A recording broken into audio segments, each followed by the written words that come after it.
بین العبد والکفر ترک الصلاۃ، یہی نماز کا چھوڑنا کیا ہے، اسلام اور کفر کی پہچان ہے، ایک شعار ہے، مسلمان کی یہ پہچان ہے کہ وہ نمازی ہوتا ہے۔ آپ دیکھیں گے لوگ اسلام قبول کرتے، صحابہ کرام آتے، کلمہ شہادہ کے بعد، گواہی دینے کے بعد کہ اللہ کے علاوہ کوئی حقیقی معبود نہیں اور محمد صلی اللہ علیہ وسلم اللہ کے بندے اور اس کے رسول ہیں، اس کے بعد جس چیز کا سب سے پہلے حکم دیا جاتا تھا وہ نماز۔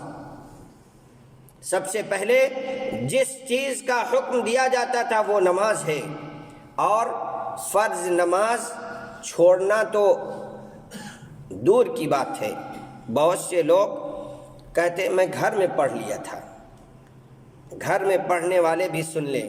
اللہ کے نبی صلی اللہ علیہ وسلم نے ایک روز فرمایا کہ میرا دل کہتا ہے کہ کسی سے کہوں کہ نماز پڑھائے، اور اگر عورتیں بچے گھر میں نہ ہوتے تو ان کے گھروں میں آگ لگا دیتا جو اپنے گھر میں نماز پڑھتے ہیں۔ یہ جس کے گھر میں آگ لگانے کے لیے نبی اکرم صلی اللہ علیہ وسلم کہہ رہے ہیں وہ کون ہے؟ نمازی ہے یا بے نمازی ہے؟ نمازی ہے، جرم اس کا یہ ہے کہ وہ گھر کے اندر نماز پڑھ رہا ہے۔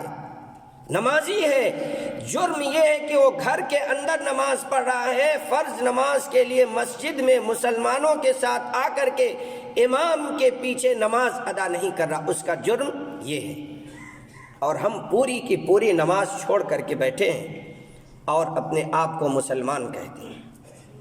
عبداللہ ابن مکتوم رضی اللہ عنہ ایک نابینا صحابی ہیں، آتے ہیں اللہ کے رسول صلی اللہ علیہ وسلم کے پاس، بڑھاپے میں آتے ہیں اور بڑھاپا ہے، کہہ رہے اللہ کے رسول صلی اللہ علیہ وسلم سے کہ ایک تو یہ کہ میں بوڑھا ہو چکا ہوں اللہ کے نبی صلی اللہ علیہ وسلم، اور دوسری میری مجبوری یہ ہے کہ مجھے کوئی مناسب آدمی نہیں مل رہا ہے جو مسجد تک لا کر کے پہنچا دے مجھ کو فجر نماز میں۔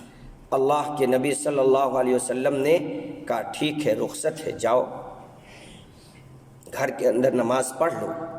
تھوڑا سا دور گئے، بلایا ام مکتوم ادھر آؤ، اللہ رب العالمین کی طرف سے حکم آ گیا۔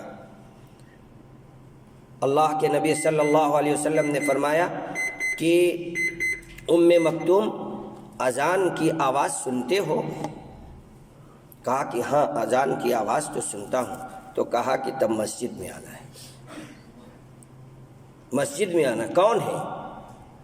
اندھے صحابی ہیں، بوڑھے ہو چکے ہیں، اور صحابہ کرام کا جو شوق ہے آپ اس سے سمجھ لیجئے کہ بہت ہی مجبور رہے ہوں گے، بڑی مشکل سے مسجد تک پہنچ پاتے ہوں گے، تب انہوں نے اللہ کے نبی صلی اللہ علیہ وسلم سے رخصت چاہی۔ اس کے بعد بھی اللہ کے نبی صلی اللہ علیہ وسلم کو کیا حکم ہوا؟ آپ ان کو یہ جو رخصت دے رہے ہیں یہ رخصت اس شرط پہ دیجئے کہ نماز اذان کی آواز سنتے ہیں یا نہیں سنتے ہیں۔ انہوں نے کہا اذان کی آواز سنتا ہوں، اور اس کے بعد پھر ان سے اللہ کے نبی صلی اللہ علیہ وسلم کیا کریں کہ تب مسجد میں آنا ہے۔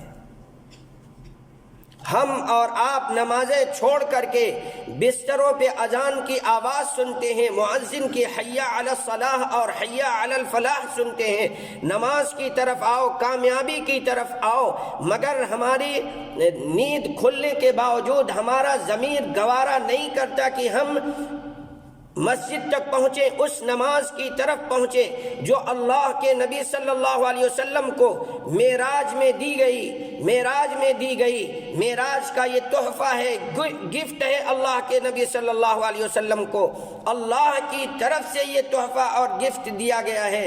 معراج، شب معراج تو مناتے ہیں مگر تحفہ معراج کو ہم بھول جاتے ہیں۔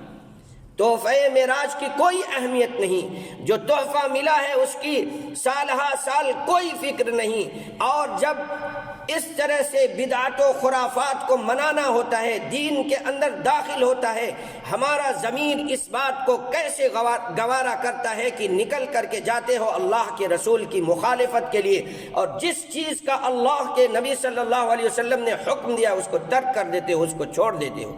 یہ وہ نماز ہے، اللہ کے نبی صلی اللہ علیہ وسلم کہ آخری ایام چل رہے ہیں، دنیا سے رخصت ہونے والے ہیں، جو چیز زبان سے آپ کے نکلتی ہے وہ کیا ہے؟ لاغر ہے، کمزور ہے، زبان اس بات کی طرف کمزور ہو چکی ہے کہ کچھ بولے، ایسی صورتحال میں آپ کہتے ہیں الصلاۃ الصلاۃ وما ملکت ایمانکم۔ دیکھو نماز کی حفاظت کرنا، نماز کی حفاظت کرنا، اور اپنے غلاموں اور لونڈیوں کا بھی خیال رکھنا۔ یہ وہ نماز ہے کہ جب بلال کو اللہ کے نبی صلی اللہ علیہ وسلم حکم دیتے ہیں تو کہتے ہیں ارحنا بہا یا بلال، اس نماز کے ذریعے سے ہمیں ٹھنڈک پہنچاؤ۔ مگر ہماری کیفیت کیا ہے؟ اس کے بالکل برعکس ہے، ہماری آنکھوں کو ٹھنڈک نہیں ملتی۔ آتے بھی ہیں مسجد میں، اکثر لوگ سوچتے ہیں کہ امام صاحب کوئی ایک لائن کی سورہ پڑھا دیں، کوئی چھوٹی سی سورہ پڑھا دیں اور جلدی سے نماز ختم ہو جائے اور بھاگ جائے۔ کہاں ہمارا دل ہے؟ کس کی طرف ہم متوجہ ہیں؟ کہاں ہمارا ضمیر ہے؟